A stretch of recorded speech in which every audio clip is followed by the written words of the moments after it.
Welcome to Guide Guru. We hope this video helps. You're starting with the Voice Memos app open. Tap Voice Memos now and grant microphone access if asked.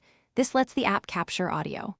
Once done, choose whether to use the iPhone mic or a plugged-in headset. Position the mic 6 to 12 inches from the source for clear sound. Make sure Do Not Disturb is off so alerts don't interrupt.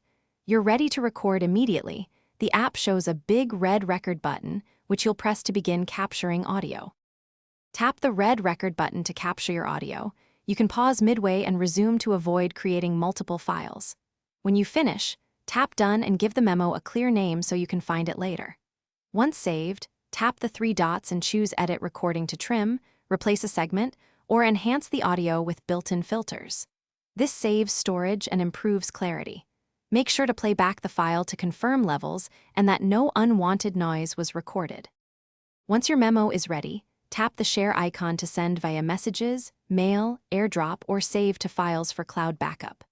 Make sure Voice Memos is enabled in iCloud to keep recordings across devices. If you encounter problems, low volume or no audio, first remove any case or accessory blocking the mic, verify microphone access in settings, and restart the app or iPhone. If you still have trouble, try a different app or external mic. Doing these. Thanks for watching.